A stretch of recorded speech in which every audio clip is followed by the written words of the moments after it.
उससे मोहब्बत हुई तो ऐसे लगा खुद से मोहब्बत हो गई। खुद से नजरें नहीं बता पा रहा, बहुत तकलीफें देता हूँ, तब भी नहीं मानूंगा। शक्ल नहीं देखना चाहता मैं उसकी अब। रंजिश को लिखे शायद मिल ना सके, खैर तू अब जो मिले। मैं बुरा हूं ना, बुरा ही सही।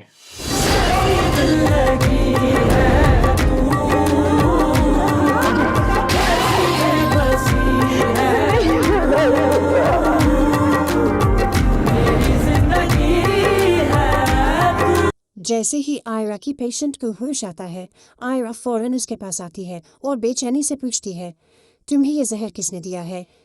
लड़की कमज़ोर आवाज़ में रोते हुए आयरा को बताती है, मैं एक पार्टी में गई थी, वहाँ फारिया ने मुझे कोई नशावर चीज़ पिलाई और उसके बाद मेरी वीडियोस बनाकर इंटरनेट पर अपलोड कर दी। मैं कामयार के साथ कहीं मुंह दिखाने के काबिल नहीं रही। फारिया ने मेरी पूरी ज़िंदगी बर्बाद कर दी है। ये सुनकर आयरा के चेहरे पर होश उड़ जाते हैं। वो फौरन पूछती है, तो फिर ये जहर तुम्हें जहर किसने दिया? लड़की फूट फूट कर रोती है और कहती है, डॉक्टर साहिबा, मुझे किसी ने जहर नहीं दिया। मैं खुद अपनी ज़िंदगी से तंग आ गई थी। लोग मेरे बारे में गंदी बातें कर रहे थे। मेरे माँ बाप को धमकियाँ मिल रही थी कि अगर मैंने ज़ुबान खोली तो मुझे जान से मार दिया जाएगा। मैं अपने माँ बाप को बचाना चाहती थी, इसीलिए मैंने खुद जहर खा लिया। फारिया बहुत खतरनाक लड़की है, इसी ने मुझे इस दलदल में फंसाया है। ये सारी बातें सुनकर आयरा पर हकीकत आश्कार हो जाती है। उसे यकीन हो जाता है कि यह सब कुछ फारिया की सोची समझी साजिश है। इसी लम्हे आयरा फैसला कर लेती है कि वो खामोश नहीं रहेगी। आयरा सीधी पुलिस स्टेशन पहुंचती है ताकि अपनी पेशेंट के लिए फारिया के खिलाफ रिपोर्ट दर्ज करवा सके, मगर किस्मत को कुछ और ही मंजूर होता है।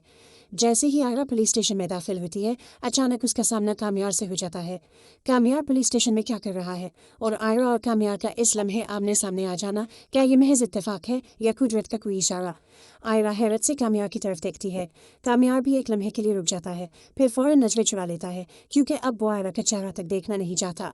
आयरा बगैर वक्त ज़ाया किए पुलिस इंस्पेक्टर के पास जाती है और मजबूत लहजे में कहती है, मेरी पेशेंट ने खुदकुशी की कोशिश ज़रूर की है, लेकिन उसे शदीद हरासानी का निशाना बनाया गया है। उसकी वीडियोस बनाकर वायरल की गई। मैं चाहती हूँ कि आप खुद जाकर उसका बयान लें और इस केस पर फौरी कार्रवाई करें। ये सुनकर पुलिस फौरन मुतहरिक हो जाती है। दूसरी तरफ जब कामयार घर वापस आता है तो सीधा अपनी दादी के पास जाकर बैठ जाता है।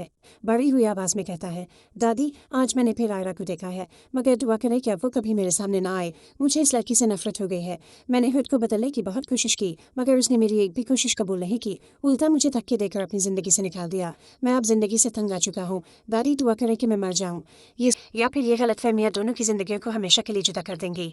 अपनी राय कमेंट्स में ज़रूर दीजिएगा।